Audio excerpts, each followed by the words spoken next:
back and watch it on our YouTube channel. We'll post it there. We'll also post it on our Vimeo channel. So we're posting things in both places now.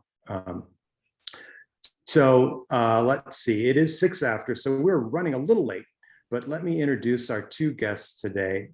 Primarily our guest today is Veronica Cotter, and her official title, I believe, is Education Development and Western Regional Manager for Hahnemühle, but I like to call Veronica all-knowing in things paper. So Veronica and both Eric and I go back a little ways, and Veronica has, I think, the way I got to know Veronica is when she started representing actually silver papers for Oriental, and she's been in the paper industry ever since. Am I not correct in saying that, Veronica? Mm-hmm. Yeah, New Siegel, then Ilford, then Hahnemühle. Yeah, so she knows her stuff. And I think you're going to find this presentation very insightful and interesting.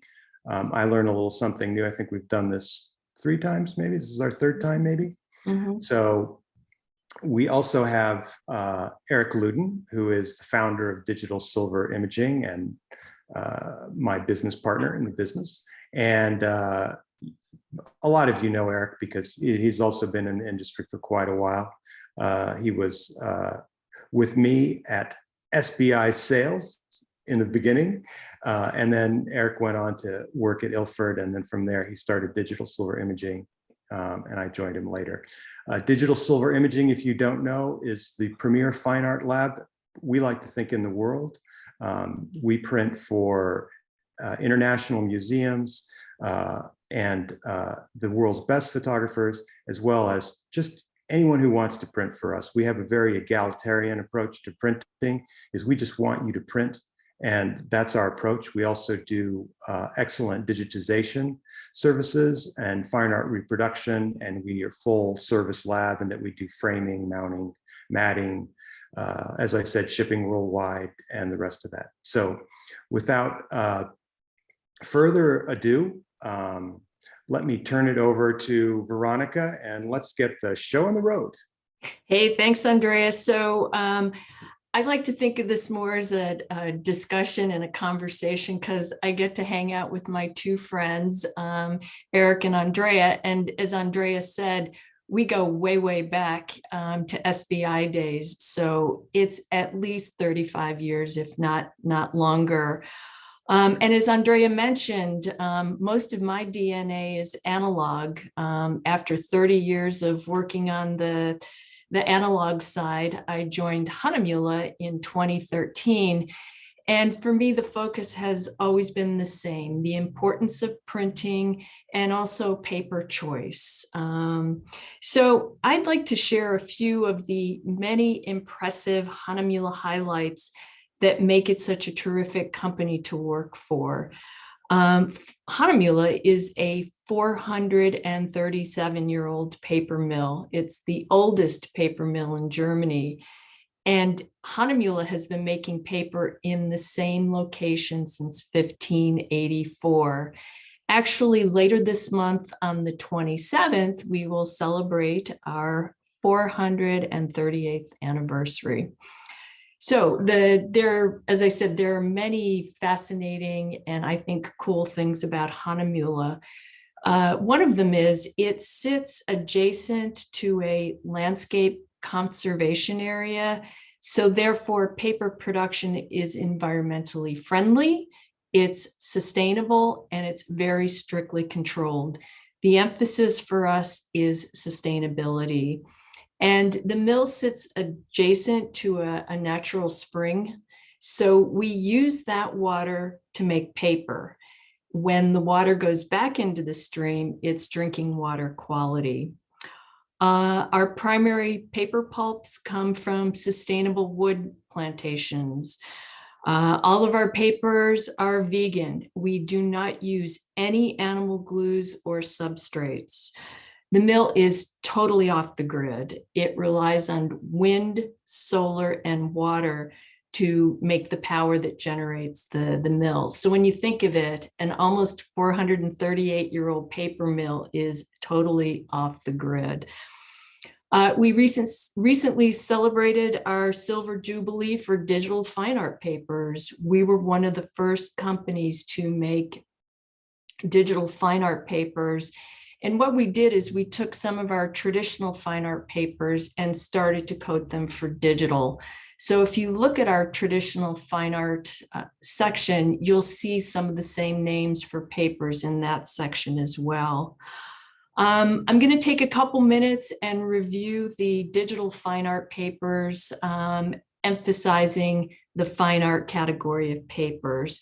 But before I do, I just want to mention that Hahnemühle, if you go to our website, you'll see a tab for traditional fine art. So we have pads, papers, blocks, and these are papers for watercolor, paints, oils, gouache, and other traditional fine art applications. And we also have a very large filtration division. And at the start of the pandemic, Hahnemühle was deemed an essential business. We make papers that are used in COVID test kits, and we also provide paper for some of the masks for protection. All right, so back to fine art papers. Fine art papers break down into ranges, and then within each range, there are a series of papers. So there's the natural line, matte fine art smooth, matte fine art textured, glossy fine art, and canvas.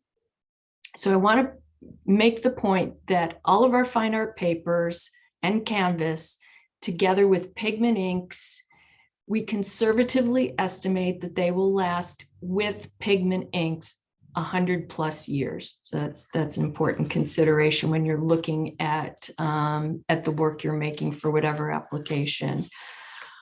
So we're going to start with the natural line. It consists of 3, soon to be 4 papers. The natural line won the TIPA award for best inkjet paper a few years ago. So bamboo, hemp, and agave are currently the 3 papers that are available. And I know DSI is working with the bamboo and the agave. So of the 3, they're all warm tone papers. Bamboo is the warmest. Agave and hemp are also warm, but just a little less than the bamboo. Of the 3, the agave has a little bit of texture.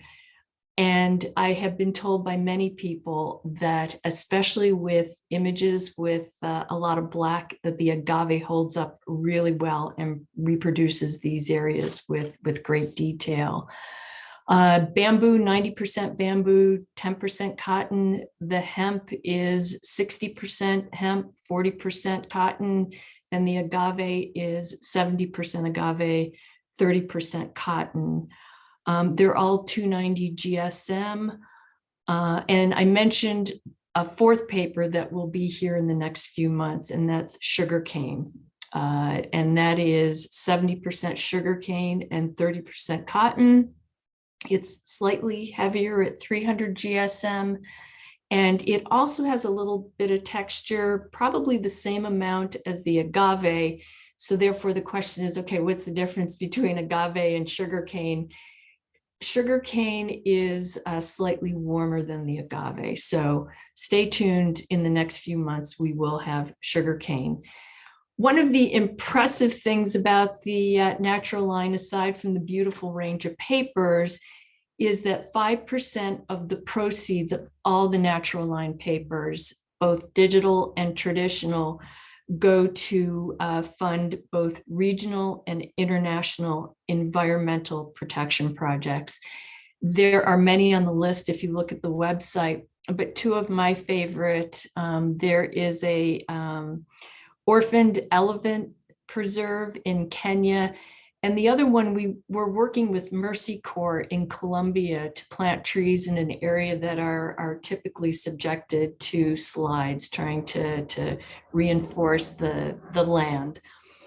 I could go on about the natural line and all the benefits of it. They're sustainably sourced fibers, but there is more information on the website. All right, so now we're going into matte fine art smooth papers.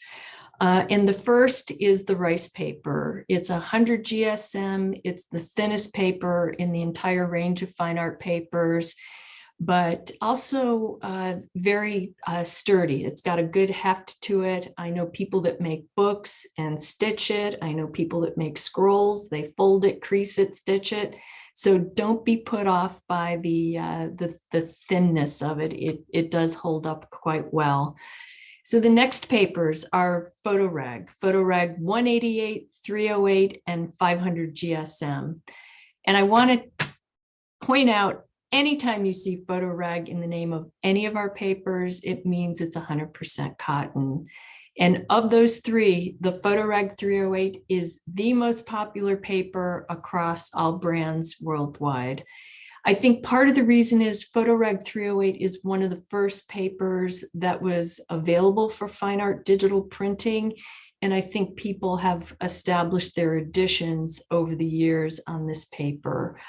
There's also two double-sided papers, Photoreg Book and Album and Photoreg Duo. Both are 100% cotton. The difference between the two, the Book and Album is a grain-specific paper. So the grain of the paper goes in, lines up with the binding of an album or book. There's Photoreg Ultra Smooth, which has a really velvety feel to it. And then there's the Photoreg Bright White, which, as its name says, it's a brighter white paper. And I know that DSI offers prints on both the Photoreg 308 and the Photoreg Ultra Smooth. So next we move on to textured. And I find this is often an overlooked or misunderstood range of papers. And I have to say, when I first started with Hahnemühle, I was part of that confused camp of people. I used to think that a textured paper would soften the image, but it's the exact opposite. There's something about the texture that gives the image another depth or dimension. There's something, I like to describe it, when you see an image on a textured paper, it draws your eye in and you just kind of want to get in there and become more absorbed by the details of the image. And each of the papers has a really unique texture to it. William Turner is available in a 190 and a 310 GSM. And it has a real defined texture to it. I once asked someone, I kind of put them on the spot, and I said, well, how would you describe the texture of William Turner? And he thought for a minute and he said, it really feels like a handmade paper. And if you read more about the William Turner, it's a mold, M-O-U-L-D. It's a mold made paper, and mold is how they used to make papers back before they had coating machines. There's the Albrecht Dürer, the torsion, which is one of my favorites. It has a beautiful pattern, grain to it, texture.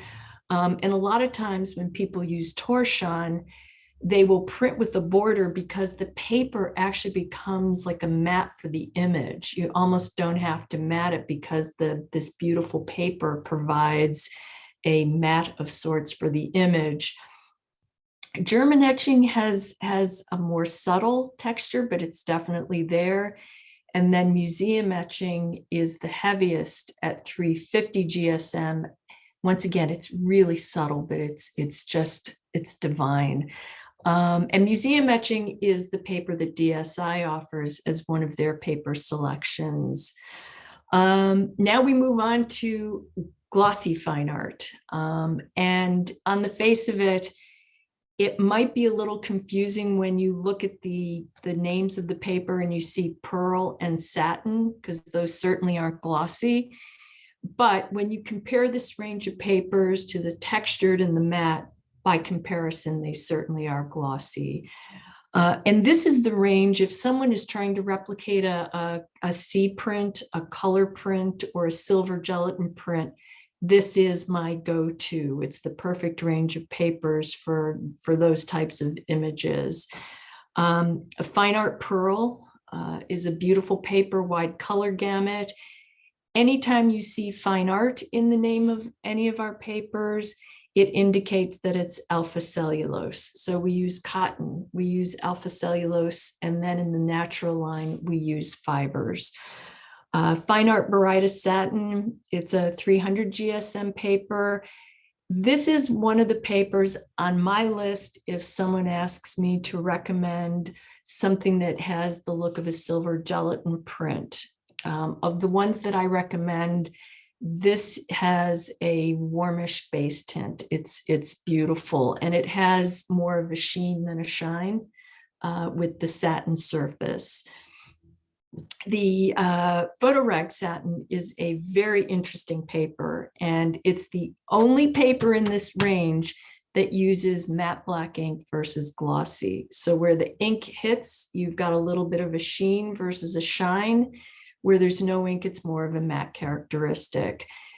Photoreg Baryta 315 GSM, 100% cotton. This is probably at the top of my list of papers if someone's trying to replicate a silver gelatin. It has a neutral base tint. It has a little bit of gloss. I'd refer to it as an air-dried gloss, and then a little bit of texture. As I said, it's kind of at the top of my list. Photoreg Pearl is another beautiful paper. It's slightly warmer.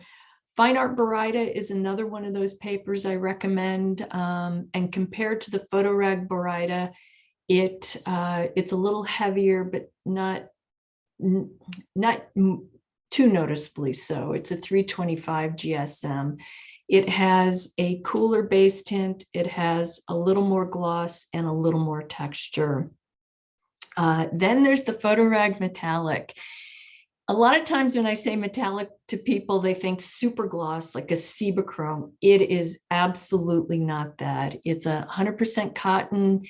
It is the only fine art metallic paper on the market. It's another award-winning digital inkjet paper. It's a 340 GSM, no OBAs. It has a really nice heft to it. And it has this beautiful proprietary metallic pigment coating on it. And it works well with color. It works well with black and white. I have seen a number of images ranging from architectural renderings to fashion shoots. And of course, cars, airplanes, and the solar system look amazing on this paper. And then the last paper in the range is the Baryta FB. It's the heaviest at 350 GSM. It is the coolest base tint and has the most gloss. So of all those papers, 8 in total, the 3 that DSI offers happen to be 3 of my favorite: the Fine Art Baryta Satin, the Photoreg Baryta, and the Photoreg Metallic. And then there's canvas. For those of you that are doing gallery wraps or having DSI do that for you, we have a beautiful range of canvas, and each has really unique surface characteristics. The Goya is a 340 GSM, and it has kind of a satin little hint of gloss to it.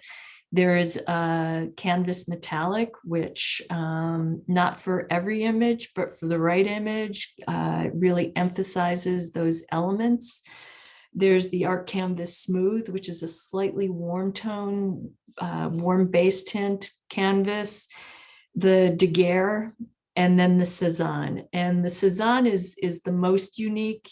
It's a 400 GSM, and it's 100% cotton. They're all beautiful for different reasons. And of that list, DSI is offering the Art Canvas Smooth and the Daguerre. Okay, so I know it's all overwhelming. I've thrown a lot of information at you about a lot of papers, but something that I really like, I refer to this as a mini swatch book. It has all the papers we just talked about. In here, there are no images printed, so it's truly all about the paper. Some people fan them out, some people unscrew the post top and lay them out. It's a great reference for paper in terms of base tint, texture, and even the weight of the paper. And I think it really helps you look at paper and identify the characteristics that resonate with you. So if anybody wants one, if you email me and in the subject line, just put paper sampler or DSI paper sampler with your mailing address, I will get that out in the next week or so. The other range that's available, it's called the photo range. And photo papers we refer to as everyday papers. And for those of you that come from the darkroom, it's kind of your RC papers versus your fiber papers. They don't have the same longevity as the fine art papers, but they are a great solution if you're new to printing, you are going through a lot of paper. They're good for proof prints. There are a number of applications, and I know that DSI has my favorite amongst them, the Photo Pearl 310, and also the Glossy 290. So there's definitely a place for the photo range, but I really, just given the time, wanted to focus on fine art. So then we get into variations on a theme, and there's decollage. And I know that you guys are printing on decollage, and I don't know if you can see, but decollage is sometimes referred to as torn edge. It's deckled on all four sides. It looks great in a float frame, and I'm sure you guys have many other creative ways to feature the decollaged papers. And then there are the photo cards, and these guys know I could spend the next hour talking about photo cards. It truly tops the list of my favorite Hahnemühle products. And the photo cards are available in two formats, 4x6, and then the A5, which is almost 6x8. There are now 8 papers in the 4x6. Photoreg 308, Photoreg Ultra Smooth, Museum Etching, Fine Art Pearl, Fine Art Baryta Satin, Photoreg Baryta, Fine Art Baryta, and just introduced within the last 6 months, Photoreg Metallic. And then in the larger size, you have the Fine Art Pearl, the Photoreg 308, and the Photoreg Baryta. So I'm going to focus on the 4x6, and I am going to just give you some of the creative applications that I've come up with, or more often people have shared with me. Promo cards, you can print a 4x6, put your contact information on the back. It's a great leave behind if you've done a portfolio review. If you want to mail a card or cards to someone who's attention you're trying to get, really, this is much more of a standout than a traditional business card. You've noticed that it's printed on the back. So the paper is not coated on the back, so you can't print an image, but there's enough tooth or texture that it accommodates text really quite nicely. My husband is a photographer, and a few years ago, we started making our own postcards, which became much more of a focus of ours during the pandemic. When we were unable to get together with family and friends, we started making postcards and sending those out. So it's a lot of fun for us to send out postcards. And I have to say, they go through the mail quite nicely. There may be a little abrasion, but hey, it's a postcard. They make really nice note cards. If you have, say, a 0.5 micron pen, you can write on the back. I go to Paper Source and get my envelopes there. We have done holiday cards in the past. Birthday cards. I'm starting to do my own birthday cards. Our neighbor's daughter recently graduated, and we made her announcement cards for her, which she sent out as the invitations to her party. My recent project, I'm making recipe cards. So I take a picture of, in this case, my cheesecake, and then on the back is my recipe. And then something I started to do during the pandemic was to scan my Polaroids.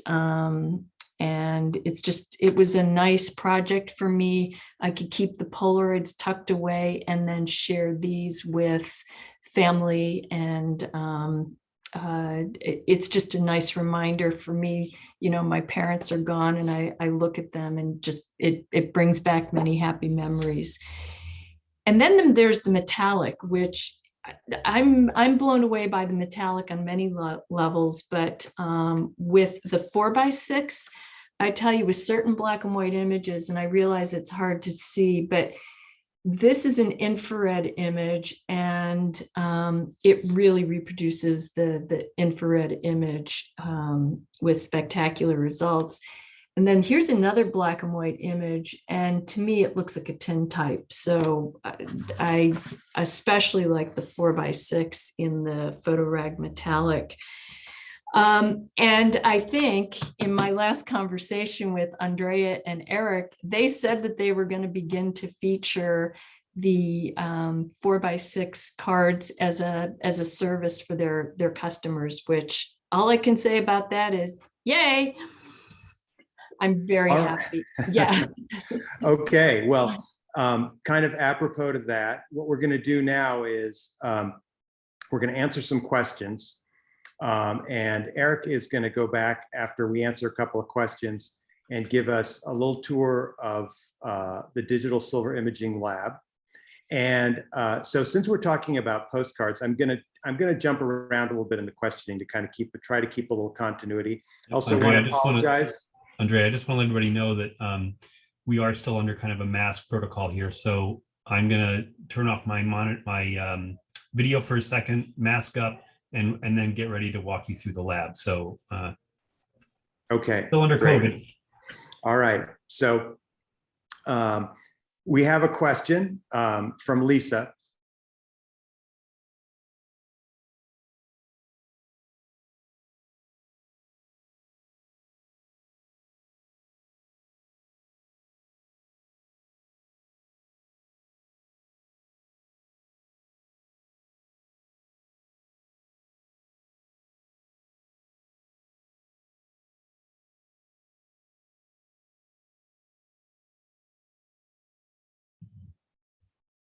Okay.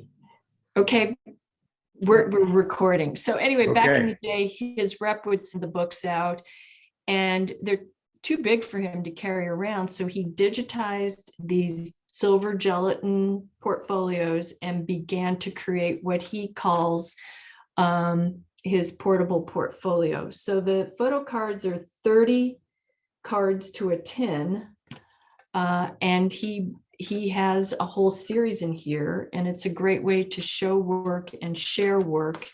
And it's a really durable tin that he always carries with him, because you never know who you're going to meet, a gallery owner, a curator, a collector, etc. And it's a nice way for you to show work. And it's also a good way to get feedback if you're working on a new series. So anyway, yes, they all have rounded corners. So earlier, Walter asked, is there some visual examples to show different papers of images? I did post a link to the Hahnemühle site and to the Digital Silver Imaging Inkjet page. It gives a description. It doesn't really show the papers. It does do a good job. Our website, it has kind of a cutaway of the different papers, and I think it does a great job in showing the levels of texture for the different papers. Yes. And I also want to add that one of the things that we're going to be talking about towards the end of the webinar is we have a service and a product that we call our print sample promotion.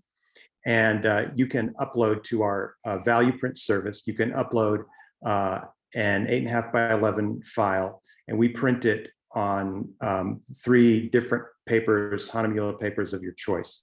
So if there's 3 papers that you're interested in, and we carry them, and we carry a lot of Hahnemühle papers, you can print it on that. I know that some of the papers that Veronica talked about that are in there is the metallic, the Photoreg, Barita, and some other really nice papers. So I know that a couple of people have asked questions about those specifically. So go ahead. I was just going to say, sorry. And I think what you'll see when you get the 3 prints, it's not that one is better than the other. It's just they're different and you'll respond to one for whatever reason. And that's the best print for you. Yep. And so I'm going to let's try to get through a few of these quickly. And Judith Black asked, can you explain what would be the closest match to the old Ilford glossy fiber base air dried? I'm going to say the Photoreg Baryta. That would be my selection. Yeah. And the next I would say would be a DSI digital silver print, which is actually the Ilford gallery. Yes, So, absolutely. Absolutely. Right. But Judy's probably printing herself, I think. So, but if not, either way. Let's see. Okay, I'm going to hold off on that question. Cynthia asked, is the rice paper transparent or opaque?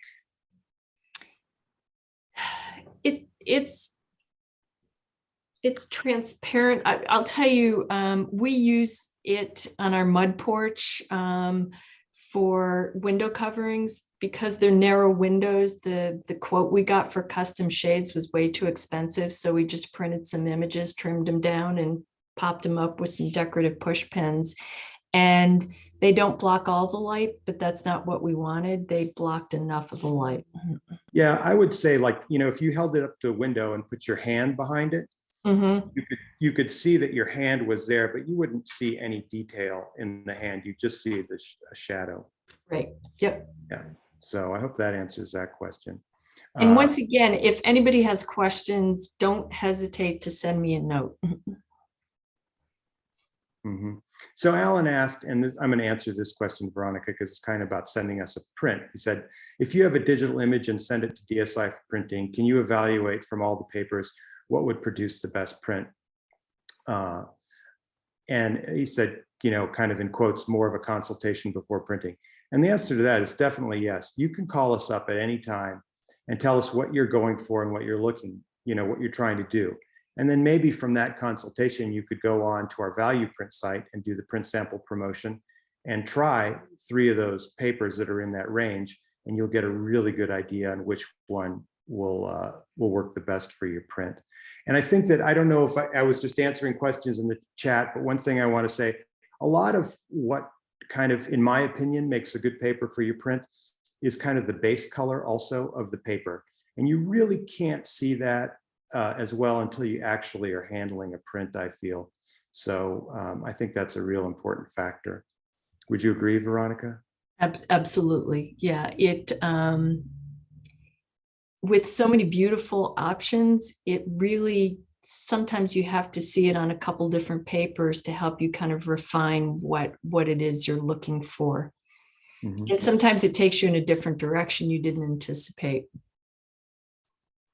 So Beth asked, would you recommend a paper for infrared prints? Most of my images have a slight cyan tint, but are primarily black and white. And go ahead, Veronica. Well, I have to tell you, seeing this infrared on the metallic paper, it really kind of sings on that one. I think that would be the place I would start. And if you're printing at home, we make sample packs. There is a sample pack for each range of paper. So in this case, you'd want to get the sample pack for the fine art glossy, and you have 2 choices, 8.5 by 11 and 13 by 19. What I like about the 13 by 19, we've started printing 6 different images on one piece of paper. So we're looking at, you know, a warmer, we're looking at a portrait, black and white, landscape, whatever, on one piece of paper. So I would certainly start with the metallic. Yeah. And I also would say, you know, if you're trying to keep that cyan cast, then I would also try, probably, Veronica, maybe you can agree or disagree with me, but the Photoreg Baryta, it looks kind of like a traditional yes silver paper. And I'm just remembering that a friend of ours, actually the photographer that did this one, recently did a book. So he scanned his infrared prints, and I think he printed on William Turner, the textured paper, and that reproduced really well. It's one of those things that wouldn't have been at the top of my list, but it worked really well. So I'm also got another shameless plug. And if you don't want any color cast at all, you can use the DSI Digital Silver True silver gelatin paper that we offer. It's beautiful. I was still at Ilford when that came out, and it's beautiful. It ain't nothing like the real thing. Yeah, and Eric's going to show you a little bit about that later, so I'm going to shut up. Veronica, what paper did you say you used for the postcards? I know you said metallic, and what was the other one that Dennis used for the first set? So Dennis uses for his portable portfolios, he really has his two go-to papers are Photoreg 308 and then the Photoreg Verita. And those postcards come in 4 different kinds of paper, am I correct? 8. 8. So pretty much the spectrum of Hahnemühle papers, you can get the postcard paper in with there's a few exceptions, like the rice paper is not an option. I know that. Right. And at this point, there are no natural line papers, but every other category, there is a paper or more that are available in 4x6. So Wayne asks, as someone that's new to paper, and I think this is a great question, Wayne, can you talk about GSM, and could you offer context? What's the range? What impact does it have on printing in general? Well, and Andrea, jump in as well. Sure. It's the weight of the paper, and our papers range from 100 GSM, which is that rice paper, to a 350, and it's the heft. We have several papers, Photoreg and William Turner, that are available in different weights. And I tell people, if your print is going to go behind glass in a frame, no one's going to know if it's a 188 or a 500 GSM. And if you can save a little money in the process, go for it. With these portfolios, this kind of thing, this is a 308 paper. So as someone pulls out a print, it has a really nice heft to it. It's all part of the thought process. If you do a portfolio, say you do a 13x19 portfolio that you're taking for portfolio review, informal print critique, etc., you want to have a nice heft to it. So as they go from one print to the next, it really kind of lays nicely. Yeah, and I think my kind of context about that, Veronica, is like something like a 350 GSM paper is really heavy. It's heavier than a cardstock.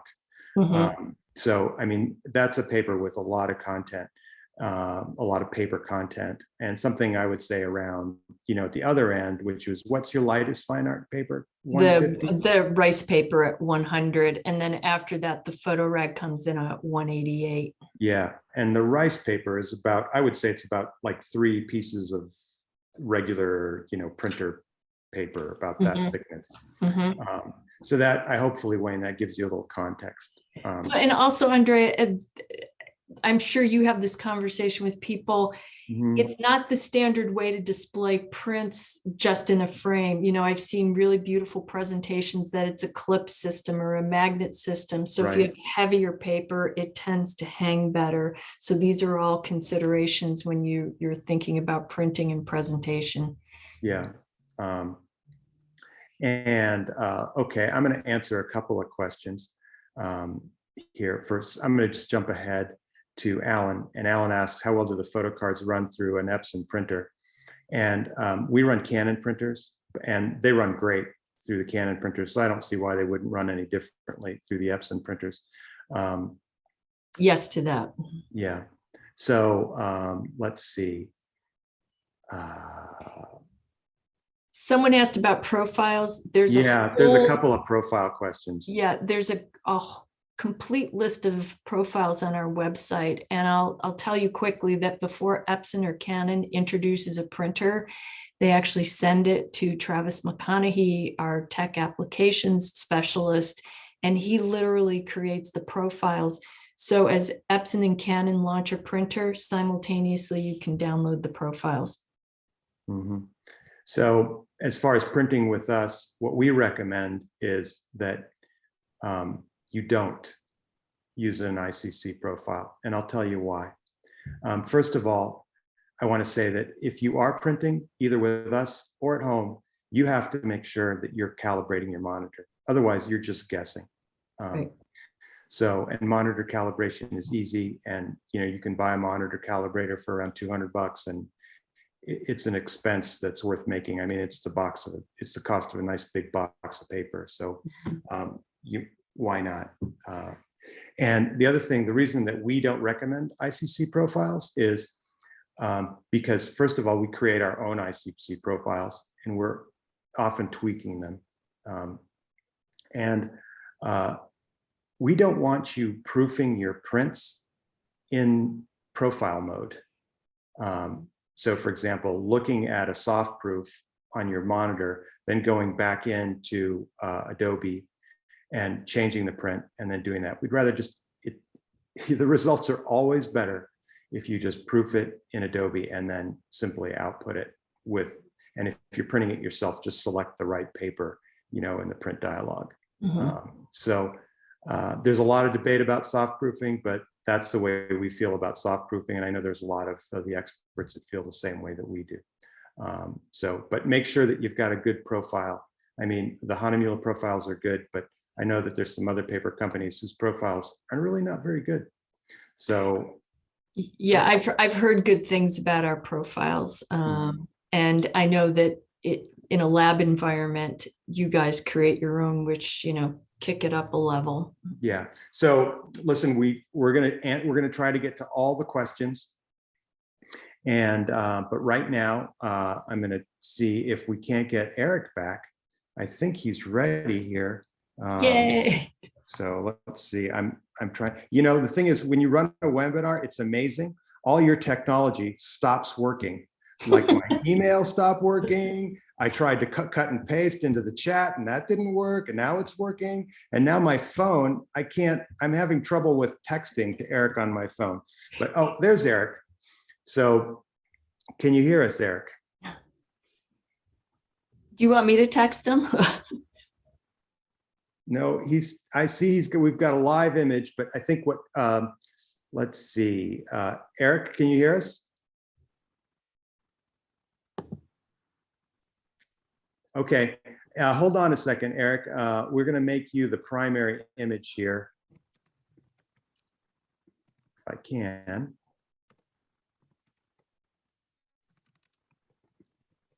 There we go.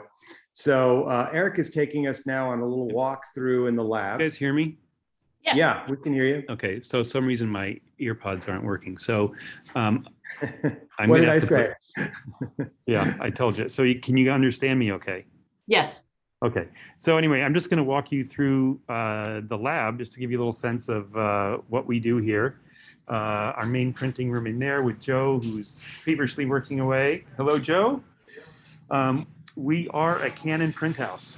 We switched away from Epson a number of years ago to Canon. We've tested their ultra large format 60-inch printer for them, and we're very happy with the results. So the plan at the moment is to give you just a little tour of kind of a working lab, so you kind of see what's going on. So that over there is our black and white paper processor, and Lexi and Lee are working on some mounting and framing projects. But I would just talk quickly about silver gelatin printing so you understand how the process works. Essentially, we are using a photographic laser enlarger, which I'll show you in a minute, that exposes a true silver gelatin black and white paper. So instead of it being in an enlarger like we used to use, this is in a big machine that is still using light and exposing a file through a red, green, and blue laser directly onto a photo-based black and white paper that's then run through a custom-built black and white paper processor right there. So we offer two options. I'm trying to see if I can do this okay. Resin coated papers are traditional RC papers that are going to be just like the base on the Hahnemühle Photo Pearl or Photo Gloss. They are resin coated, which is a plastic base. They're very light in weight and more economical than fiber papers. Some people have sent us some family photos that they digitized and made some nice 8x10s. And then for the fine art world, we can do real true silver gelatin prints that are on fiber-based paper. You can kind of see the curl, the semi-gloss look to what a real silver gelatin looks like. The papers do curl, and we do have to deal with that by flattening them in the lab. So these are from a Magnum photographer, Thomas Hepler, who really has a wonderful collection of Muhammad Ali photos that we've been printing for him for a number of years. That is that DSI digital silver print that I was mentioning when Judith Black asked that question about paper.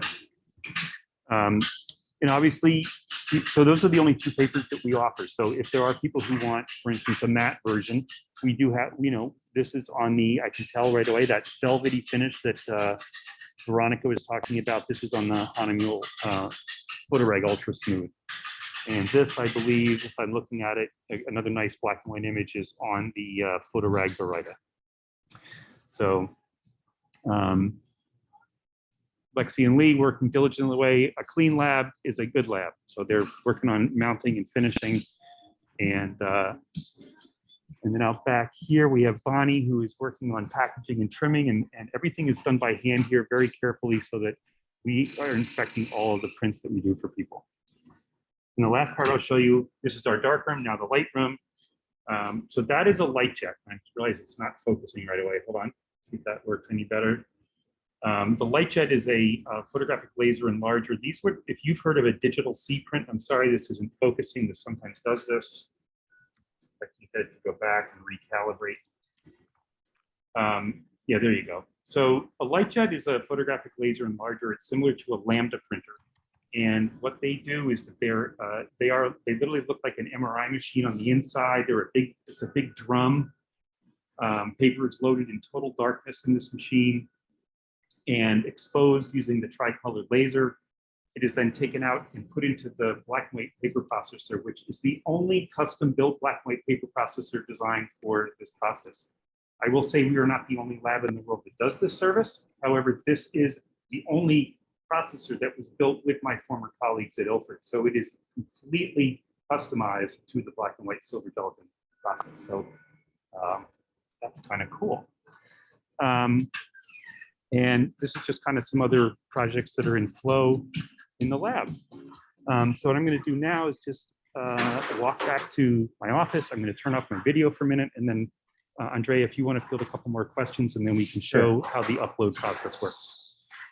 Unless there are any questions about the lab specifically. Let me just check the Q&A, and I'll look in the chat too, just in case. Well, and I just have to say, I love the behind the scenes view that you've provided. And as I mentioned, I was still at Ilford when the digital papers came out, and they're beautiful. I mean, it's a darkroom print. It's a digital darkroom print. So no, so far we don't have any specific questions about that. We did get a question from Marcy, which is, I'm shooting with a Leica monochrome. What's the best papers that are closest to silver gelatin printing? And I just want to say what Eric just showed you is you can get a silver gelatin print from your monochrome. And we do a lot of printing for Leica and specifically for monochrome users. And as we mentioned earlier, if you want to be doing your own printing at home, what I would recommend the Photoreg Baryta. And that kind of brings up another question, which is something that's in our DSI digital silver print and also in some Hahnemühle papers. Is some people asked about what is Baryta and what is a Baryta paper?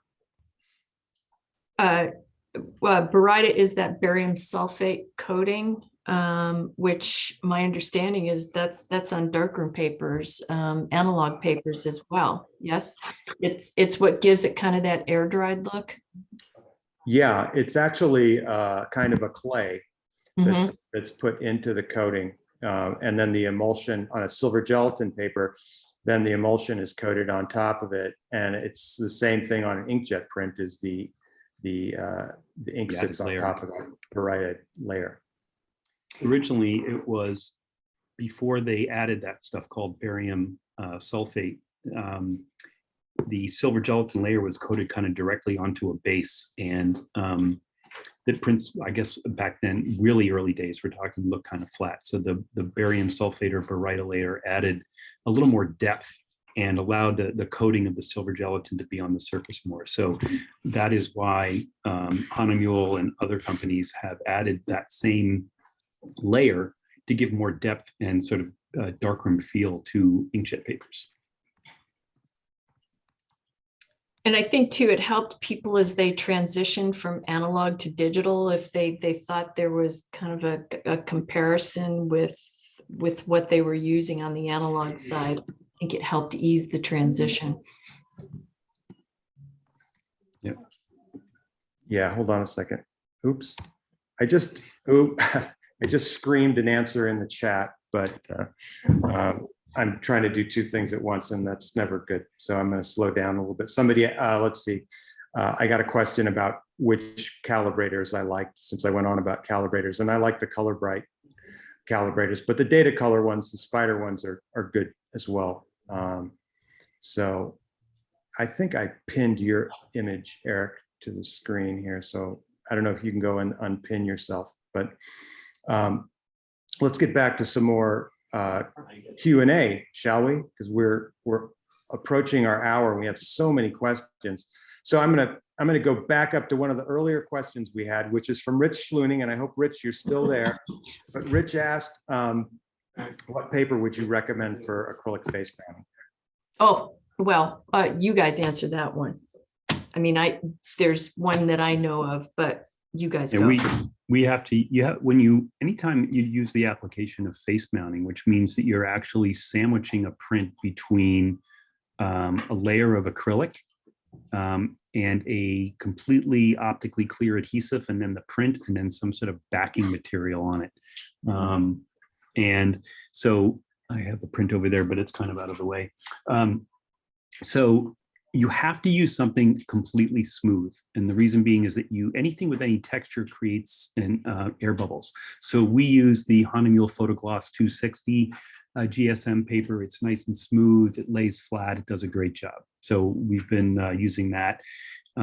For black and white, we have done some of our silver gelatin resin coated prints, which again is very smooth. And we can use that paper as well if you're looking to do a true black and white face mount. Yeah. So I'm going to answer this question. Steve asks, what do you think of laser light printing process? Well, we use a laser, like Eric just showed you, to expose our true silver gelatin paper.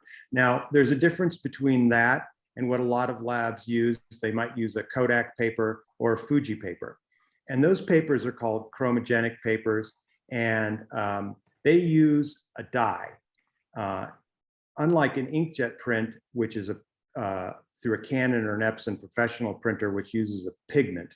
So dyes are inherently unstable and pigments are very stable. So you take a chromogenic print exposed by laser light on Kodak, like, oh, Eric, help me, I'm forgetting the brand name for the Kodak product. Endura.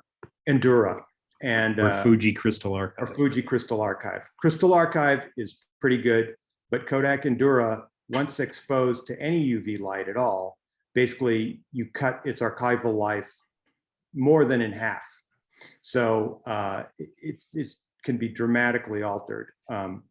So that's kind of, so for color printing, a laser light exposure, I mean, it has its applications. It's very inexpensive, and a lot of people like the looks of those prints, but they're not very archival. And you know, your choices of kind of the looks are limited, and that's why I think that inkjet is a superior way to go. So, but that's my opinion. Would anybody want to, you know, if anybody wants to, it's an opinion, let's put it that way. But as far as the archivalness goes, that's a fact. We have two questions here, and I'm going to throw this out there, and I think that Eric could probably respond to some of it too, but primarily for Veronica, a lot of people are asking about the price increases for Hahnemühle papers. Like, what's the deal? Hey, well, yeah, I get it, but I have to tell you, a lot of it has to do with the transportation costs. The costs that we had to pay to get paper over from the mill went up exponentially. It was crazy. And if you talk to other people in our industry or outside any industry, shipping costs were, they went up 3-4 fold. Also, to some degree, raw materials went up, but really it's transportation costs. And they were talking about a higher price increase, but we got them to kind of do the least amount of pain as possible. I get it, but I totally understand why we had to have a price increase. Yeah, I will share with you the facts.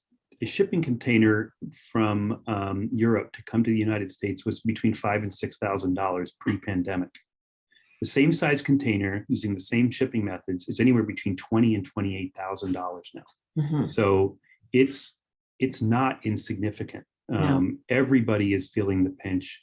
And we are a huge supporter of Hahnemühle papers, and I certainly didn't want to digest a price increase either, but it's we all have to understand these things. I mean, inflation is unfortunately one of the biggest concerns in our economy right now, so I can appreciate everybody's concerns that these are gas is up $1 a gallon, over $1 a gallon compared to what it was a year ago. This is not a conversation about economics, but there is a reality to our world right now. Cost, transportation, raw materials, labor, everything has gone up. Okay, so I think that was a good coverage. I'm just trying to keep things moving here. Yeah. So Beth asked, is there a digital paper for hand painting on fine art prints? I've yet to find one that allows for oil paints to blend smoothly. In the days of film and negatives, I used Agfa fiber-based papers. So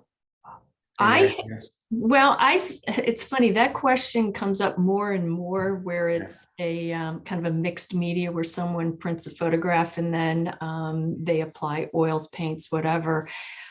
I have heard some good things about the museum etching. It seems to, between the weight of the paper and just the right amount of texture, it seems to work well. So that would be my recommendation. Mm-hmm.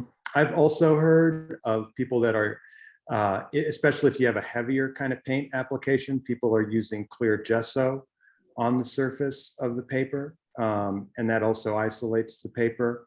And this is just a thought because I dabble a little bit in oil painting, but I wonder how the water-based oils, if those would maybe work a little bit better. I don't know, it's just a guess, but so let's go to the next question, which is William Turner available in non-coated paper? In other words, not coated for digital printing, and if so, what is the largest size?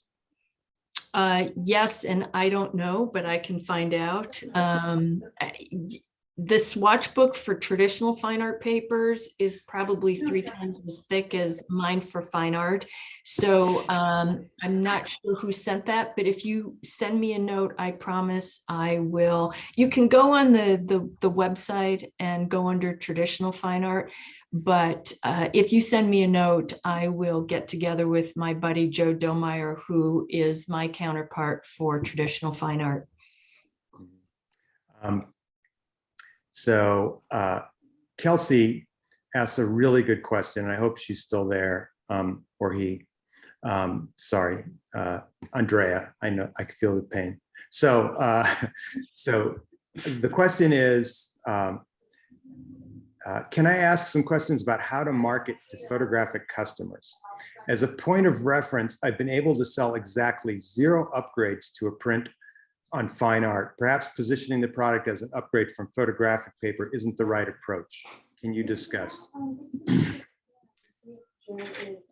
I could chime in on that, I guess, and just say that, if you part of what we've had to do and what Veronica's done a great job today is educating your consumer. and really trying to educate them on the provenance of the print that you're providing.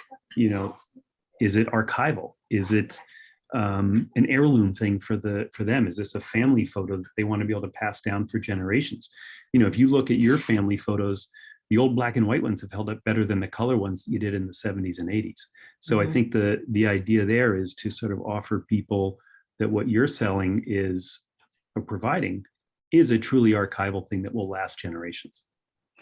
And if I might add to that, that's spot on. And also, I am finding more and more that people are aligning themselves with companies that are practicing sustainability, and the whole backstory around the natural line papers, and the fact that the mill is totally off the grid, and the fact that we're looking at more and more ways to involve recycled products into our packing materials, the boxes we ship paper in. As I said, I think people are looking for a bigger picture and bigger story. And also the fact that Hahnemühle, we make paper. I mean, we've been making paper for almost 438 years, and we develop the coatings. So adjacent to the paper mill is the R&D department, where Dr. Bourne and her group work to develop and maintain the coatings for our papers. So I have one more question, and then Eric's going to give us a quick rundown on how you can order that print sample promotion from Digital Silver Imaging, because we're getting a lot of questions about how can I see my print on a variety of different papers. And Eric's going to show you this and tell you about a special that we're going to offer everybody here in the webinar on that print sample promotion. George asked, Alexander George asked, what paper would photo subjects that might want to emulate a painting, assuming of course you have something that would look good as a painting, I would divide that into the following two schools: Old Masters and Impressionists. And I would prefer not a watercolor paper. I'm just going to chime in that I'm kind of amazed now that Hahnemühle makes a Photoreg, and they make, a metallic canvas, which could be a really cool option, I think, especially for something like that's very impressionistic. Yes, I agree. And, any of the other canvas, I know people that are going in and doing kind of embellishments and spot varnishing to certain areas on canvas. So that would certainly be a recommendation. Eric, how are you doing? Are you getting close? Yeah, I'm all set. Okay, so you can take it over whenever you'd like. Okay, so I know Andrea and Veronica have done a really good job at trying to answer questions. If we've missed anything that's really pertinent, you have Veronica's email. Andrea can post, our email, and we'll be happy to answer anything that wasn't addressed. We try to do our best, and we also want to appreciate everybody's time today. So I'm just going to do a little share my screen here, and I'm just going to take you quickly through our website. Is this up? Is our website up, guys? Yep. Yes. Okay. So our website is just digitalsilverimaging.com, and we have a lot of information over here on our menu side about all of our services. So digital silver printing, inkjet, or otherwise known as G-clay printing, and ordering, framing, and everything else that we do. So on the top, if you're doing our custom service, which is where you actually can send us a file and get more questions and Q&A, and having us review the files, that is what that is for. But our value print service is where we have our print sample promotion, and this is really a direct to print service, meaning maybe you've tried us already and you're comfortable, you're calibrating your monitor, and you know that our prints in your monitor connect well. So we offer our DSI digital silver prints with mounting and framing options, the G-clay prints as well.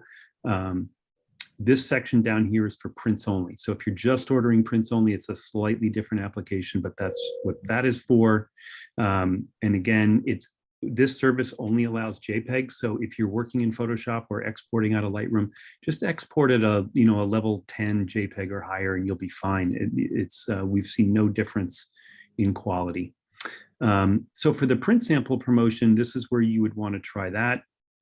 You would click on the print sample promotion, and if you're doing the inkjet one, we offer it both. Obviously, you have to decide whether it's a vertical or horizontal. And one thing I want to tell you is that we do print on 8.5 by 11 paper, so that whether you send us a square image, a panoramic image, a 35mm aspect image, we're going to print that image full frame, centered on the paper. We do not crop anything. And on our print sample promotions, we don't adjust anything. And the reason for that being is if you send us a file and if we think something is really off, we'll let you know. But if we start making adjustments on our end and then send them back to you and you think everything looks good on your monitor, then we're kind of missing. So the importance of the print sample promotion is twofold: letting you look at your image on the same file on 3 different papers, and it gives you a true way of evaluating your monitor to Digital Silver Imaging's service. So when you click on that service here, you again get to see all the paper choices that you can select for your PSP, as we call it, the print sample promotion. So you would go through and select one of each papers, one of 3 different papers, paper 2 and then paper 3. And then you go through the begin creation process and upload your file to Digital Silver Imaging. So it's fairly straightforward. And as we said, it's a way of a really economical way of trying our service. So the promotion we're going to be sending you this is normally $36 plus shipping, and we're going to be offering it to $25 for everybody on our webinar today. So we will send out an email tomorrow that will give you all the information on how to order this.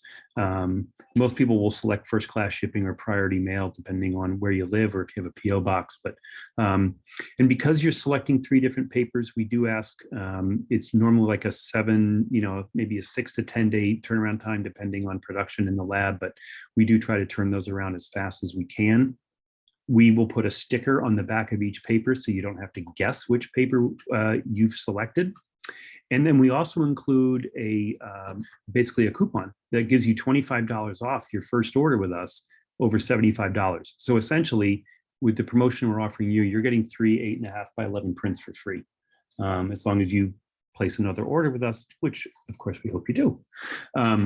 So that's how our print sample promotion works. You can do the same thing for black and white. As I said, if you're did I click on the right window here? Sorry, I'm just going to go back. No, I didn't. Sorry. I'm in the wrong screen. I'm just going to exit out now.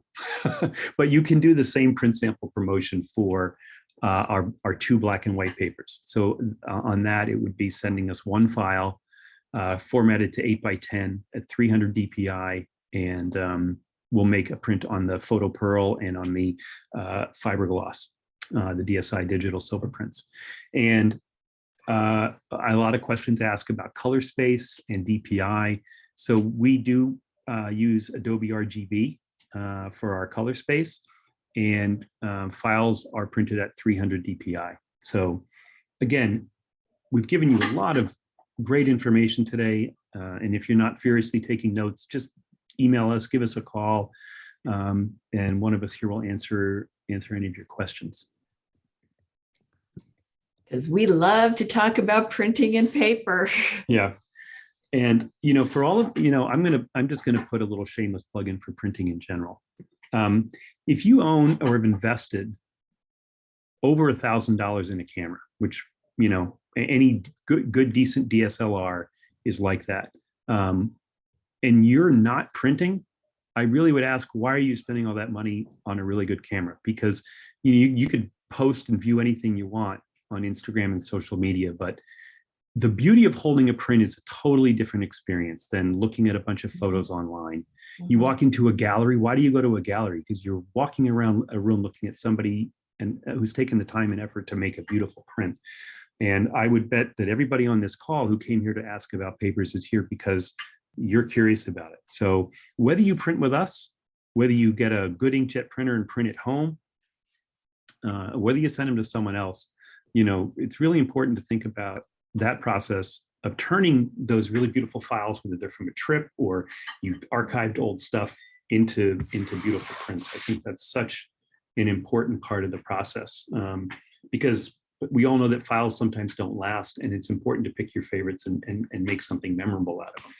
So, Well, okay, and let's try and just, I'm sorry, I don't want to cut you off, oh, yeah. Eric. No.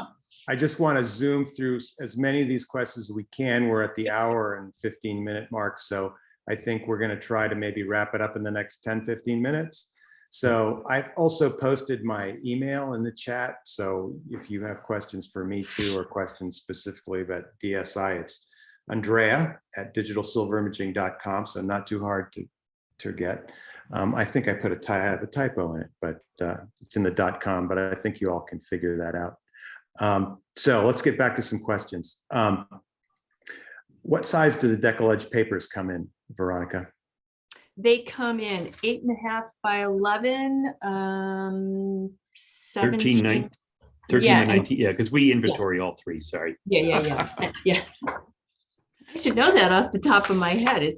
It's right here in my cheat sheet. It's 8.5 by 11, 13 by 19, and 17 by 22. Correct. Yeah. And do you go ahead? At DSI, we use the Photoreg 308 and the museum etching. And just keep in mind, you can't decal a semi-gloss paper. So any of those fine art semi-gloss papers, this is for matte papers only. Mm-hmm. So does Hahnemühle have any 5 by 7 papers?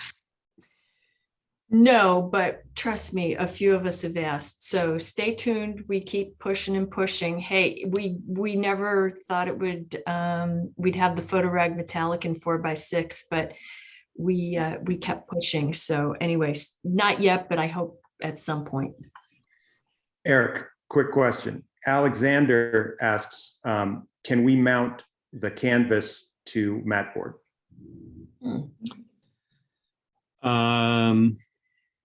We haven't done it. Yes, we have done it. It's generally not a regular practice, but if you wanted us to mount to a 4-ply or 8-ply mat board, we could do it. Yeah, we use a pressure sensitive adhesive.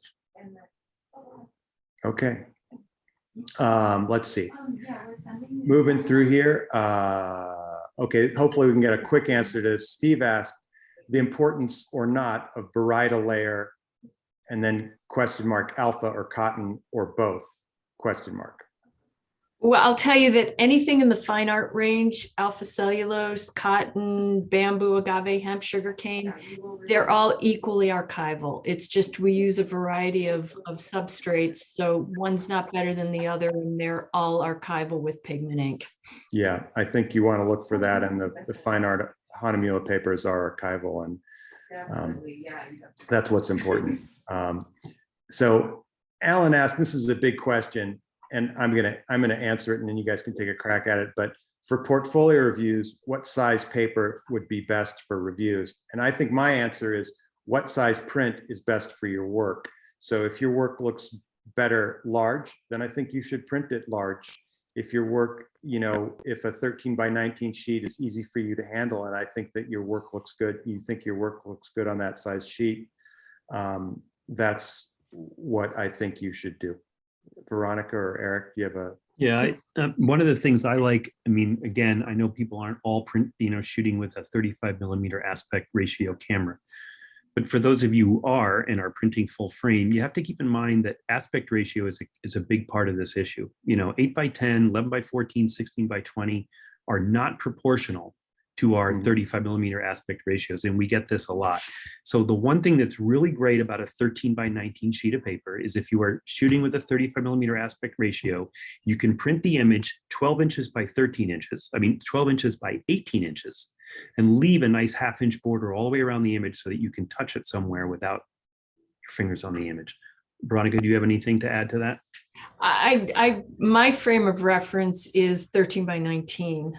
It just seems to be big enough that you can take it from point A to point B, and it's just visually a beautiful presentation. We have probably 50 13 by 19 portfolio boxes in this house with different bodies of work. So that's my frame of reference. Okay, so this is a great question that Brian asks. Can you talk about the mention the certificate of authenticity Easy and for how you they to- work? Yes, so it is a great item. It is a decollage piece of paper. It has the Hahnemühle logo embossed in it. And it's a box of 25. There are 2 acid-free holographic stickers that accompany the certificate. There is a template on our website. So basically it's a thumbnail of the image and then all the relevant information about that image. Is it an edition, name of the print, etc. Then the one holographic sticker goes on the back of the print and the other goes in the corner of the certificate. It has an identical number. You go to myartregistry.com and you actually register the print. So it gives it an added provenance and I think enhances the value, the monetary value of the print. And especially if it's going to a museum, collector, et cetera, it's certainly a nice piece to add along with that print. So a lot of people ask us about running an edition of prints. And so, we're in Belmont, Massachusetts, and maybe that customer is in, Texas or, maybe overseas. And so well, how can I produce an on-demand edition and have you guys print it? And the certificate of authenticity basically solves that problem. So if your edition is 10, there'd be, we'd make a print when the customer buys it. And then that sticker, that holographic sticker gets applied to the print and then to the certificate, and then it gets registered. So it's all the provenance of that print is all there. And so if you don't sign the print or you don't need, you can do it without actually having to have the print sent to you and signed and then sent back. So I hope that makes sense, but it's a brilliant product. Mm-hmm. And there's a link to it on the website. Mm-hmm. Yes, Chris, it is an acid-free sticker. Mm-hmm. Okay, Mark asks, how do you set up a proper profile to match your printers? I'm afraid my images that look good on my monitor will come back too dark when printed. Eric, do you want to field that one? Yep. So that is the classic answer, that prints are darker than your monitor. And you need to make sure that your monitor is calibrated, whether you use the old X-Rite or new kind of Calibrite system or the Spider or something. That's a huge problem. What that means is that your monitor is too bright. Laptops and iMacs are wonderful machines, but they tend to, I will use the terminology, burn bright because they're intended for text and making images look, they pop. The other thing you have to really keep in mind is that when you're looking at a monitor, you're looking at what we call transmissive light. Like kind of think about looking at a transparency or a slide. Light is shining through the image, which is definitely going to make things pop. As opposed to when you get a print back, it's a flat 2-dimensional object, and there you're looking at reflected light. So if your prints are inherently darker than your monitor is not calibrated properly and it's too bright. So you need to go back and check those settings and consult whatever hardware software combination you're using to do it. So Craig asked, what do you recommend as a test image for evaluating papers? You want to feel that one? Yeah, I mean, what image would I recommend? Well, obviously an image with some good, tonal range, whether it's color or black and white, a variety of colors, but obviously an image that matters to you. That's like something that you really want to see printed is really the best test image. Okay. So John asks, paper recommendations for first experience with platinum palladium printing. Veronica. I can answer that one. We actually have a paper. It's called Platinum Rag, and it is specifically for alternative process. So platinum, palladium, gum, Van Dyke Brown, salt printing, etc. It is listed. There's a link to it on the website. If you can't find it, just let me know. But it's a beautiful paper. It's a 300 GSM, 100% cotton. And my understanding is from talking to people that do alt process, the sizing is really consistent, and that's a big deal. I've done zeotype on that paper, and it's really great. Yes, and cyanotype. If someone's doing specifically cyanotype, we also have a Sumi E paper that works even better with cyanotype. Who knew? So Veronica, Doug asks, do the postcards allow a margin for printer to grip on the back edge, final image size being 6x4? So I wonder if Doug's asking about printing, edge to edge. You can. I actually have some samples here. Our standard stock samples are full bleed. We always do with a border so that we can sign them. It's just how we've done it over the years. So yes, you can print full bleed. There's a template on the website. So there are instructions for that. So since we're talking about printers, Dale, I'm going to get to your question too. Keith asks, what Canon printer would you recommend to get your foot in the door without wasting a bunch of money and needing to purchase a new printer in a year? Eric, I think you can answer this question. You've purchased enough printers in your lifetime. Yeah. Up till recently, I was going to say the Canon Pro 1000, but that is an over $1,000 printer. So it's really nice. It is a really nice That's printer. what we have here at home. Yeah. However, what I will tell you is that Canon has recently introduced the Pro 300 printer, which is a 13-inch wide printer, and it's still not cheap. It's still in the $700 to $800 range. But here's the advantage: that Pixma Pro 300, the Pro 1000, all of those inks are the same inks that we use here at the lab.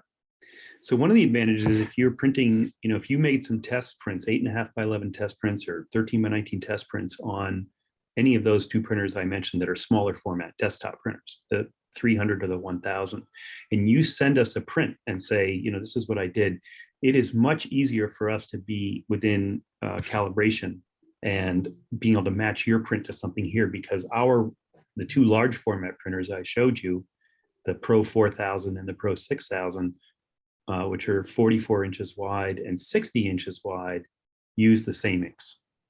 So I'm a big fan of their printers. I'm a big fan of how they transport fine art papers, postcard papers, and other things like that. Yeah. Yeah, that 300's a nice printer. Dale asks, I'm printing at home on a Canon Pro 10 pigment inks. Is there a quality difference in prints from ordering from a commercial printer? My answer to that is I don't think the Pro 10 is pigment, but I could be wrong. I thought it was a dye-based printer when I had one, but if it's pigment, I apologize for that. I think Veronica? the 10 is a pigment. It was the 100 that was dye, I think. Okay, Yeah. So is there going to be a quality difference? Here's my, yes, I'm a lab owner. I'm going to tell you absolutely we'll do a much better job. But some of the things that we do a better job at, as I said, are custom profiles, very tight controlled rooms that we print in. Eyes that have been doing this for a long time, and seasoned veterans. Can you get a really good print at home on a really good printer using really good papers that are gallery worthy? Absolutely. I still want people just to be printing. That's really our bottom line about this conversation. So whether you print with us or at home or, God forbid somebody else, yes, I don't know if the Pro 10 has the full gamut range as like the Pro 300 or the Pro 1000. I think it has fewer inks and therefore a more compressed color gamut. Eric, I was also thinking that same thing, but I can't remember. I don't think the Pro 10 has the chroma optimizer either, right? It does not, no. Yeah. So there we go. Joyce asks, and I'm going to answer this question. What about papers for printing watercolors and possibly papers to paint watercolors on? Well, Joyce, there's a big problem with that, which is one is that pigment inks are water soluble. So they will run when you put water on them. Could be an interesting effect. The other thing about photo papers is that they have a coating. So that coating will act as a barrier so that the watercolor won't get absorbed into the paper, unlike a watercolor paper. So, you can do watercolors on the fine art William Turner, but I don't think it would work very well on the photo William Turner. Veronica, would you disagree with that? No, I wouldn't. I don't want to muddy the waters here, confuse anybody. We just because we decided we would. So there's a traditional fine art version of the postcard.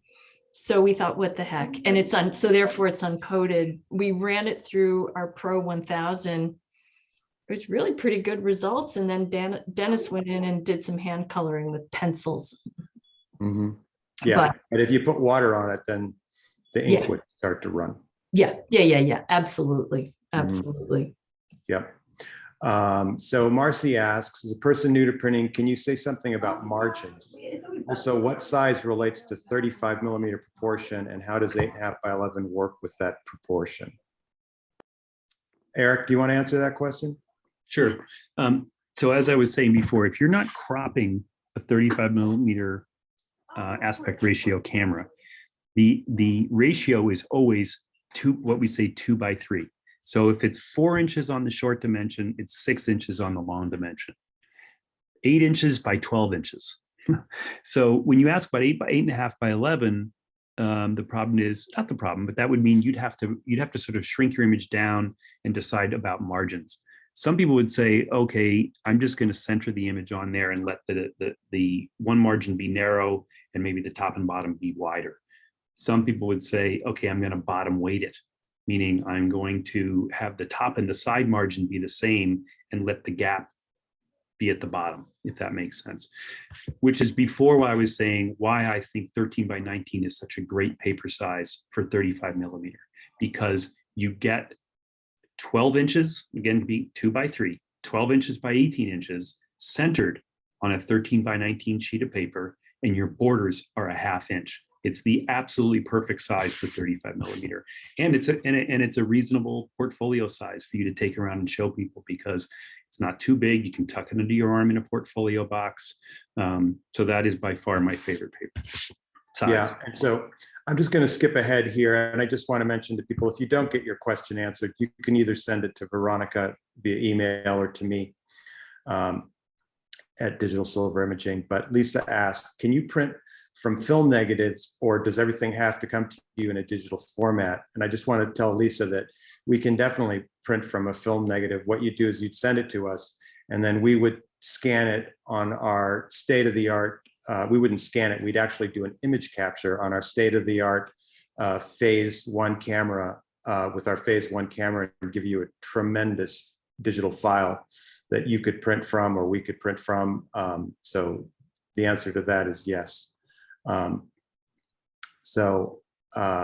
Let's see, I want to get to a couple more questions, and I think we're at 1:30. So, and then we're going to wrap it up. Is Veronica, do the swatches cost anything? No. I was going to, say $1 million. No, I will absolutely send them to you. And they're just a great reference. So no charge. Okay. My gift to you for participating. Okay. I'm going to just pick some of the low-hanging fruit. And again, for some of you that have some specific questions, like June and some other people, please send me an email, and we can get into that in depth. Cynthia asked, and I'm going to answer this question quickly. What's the difference between giclée and inkjet? Absolutely nothing. Giclée is just a fancy term for inkjet.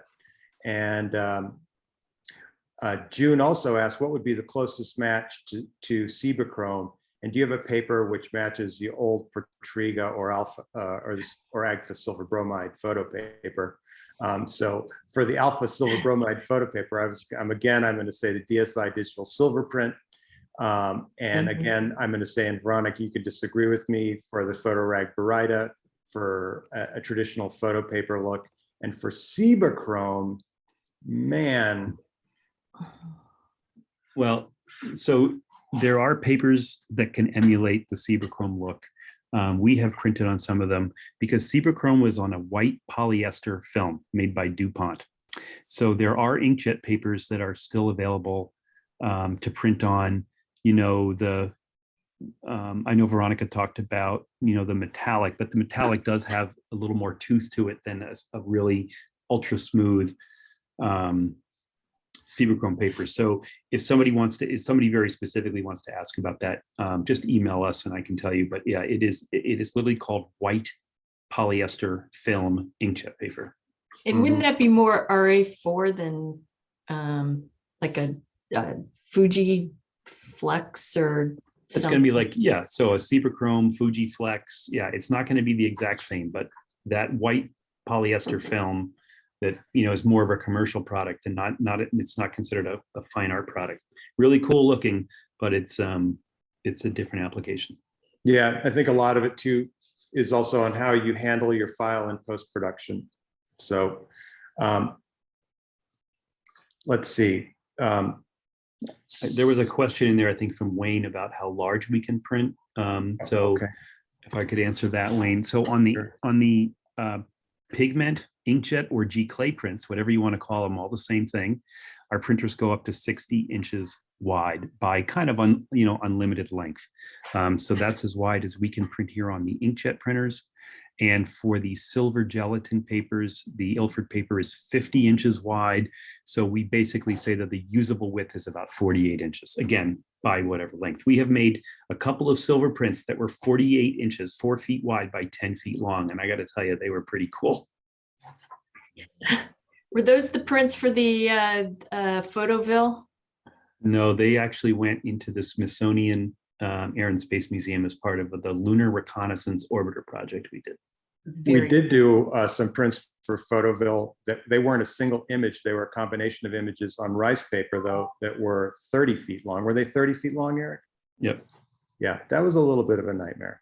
But not hanging them was a nightmare. Hanging them was a I nightmare, bet. not the printing. The printing was great. It was the hanging. So we have a couple of questions. You know, we're getting a lot of questions about printers, and I just want to say that, you know, if I could just wrap the whole printer issue up, is, you know, your print is only going to be as good as your printer. So if you want a really good photo print, you're going to need a professional printer like a Canon Pro printer or an Epson Pro printer. Can you use color inkjet printers and other things? Yeah, and it'll look okay, but, you know, you're going to have all kinds of color fidelity issues, and the problem is the color space. That the color space on those printers is very small, so you're going to be missing a lot. So that's kind of, without getting into individual depth on all those questions, I think that kind of answers it. And can I address one question here, because it actually brings up a good Sure. point, Andrea? So Ken brought up a question. He said to send it just to the host and panelists, that you did a protective spray, and that then you were able to maybe do some watercolor on top. So that would be some experimenting that you could do. Hahnemühle does make a UV protective spray, which is something that we can do for you as well, which if you don't want to frame your piece traditionally, but still need it, you know, behind glass, but want to protect it, Hahnemühle makes a great UV spray that does not alter the image.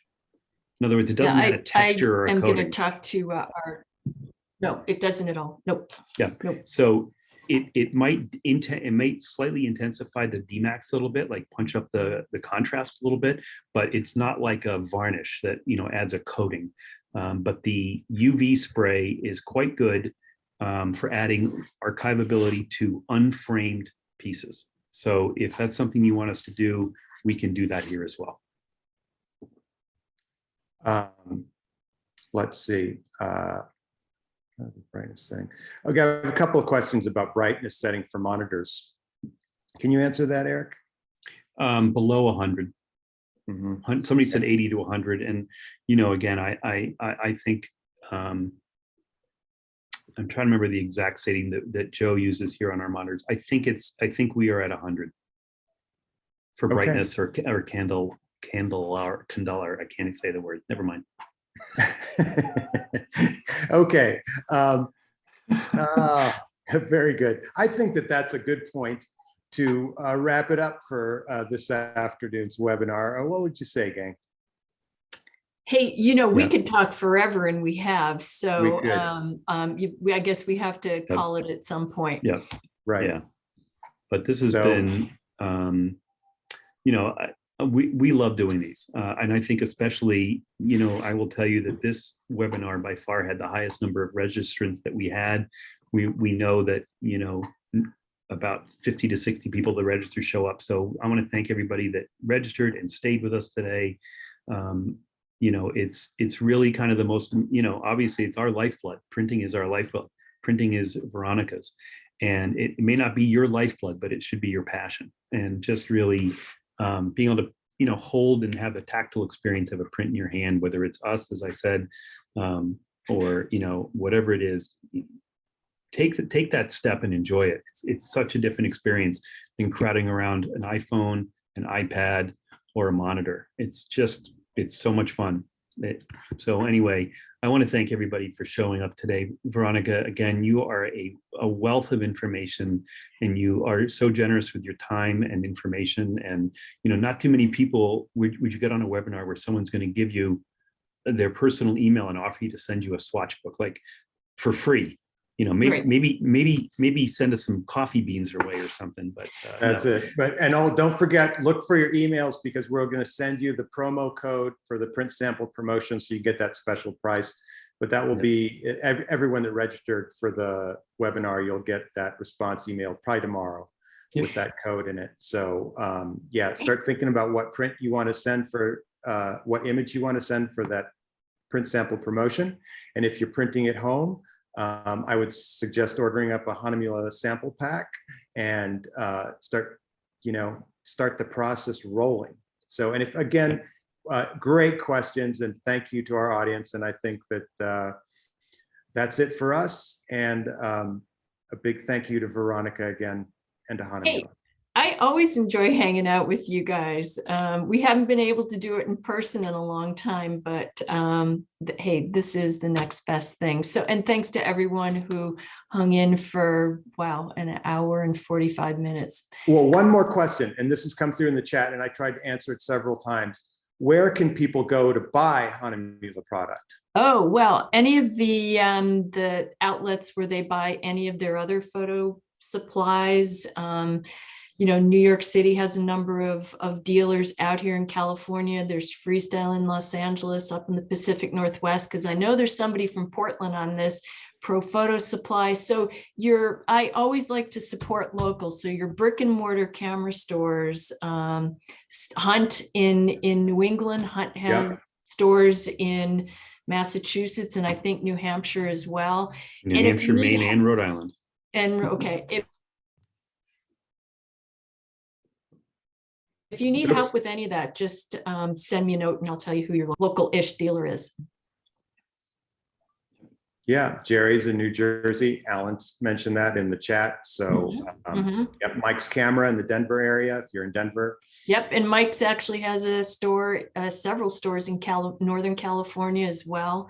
So there are many, many, many dealers. So please, as much as possible, shop local. Yep. All right, folks. I think Thanks, that's a wrap. everybody. Take care. Stay safe and remain negative. That's right. Bye-bye. Bye, everybody.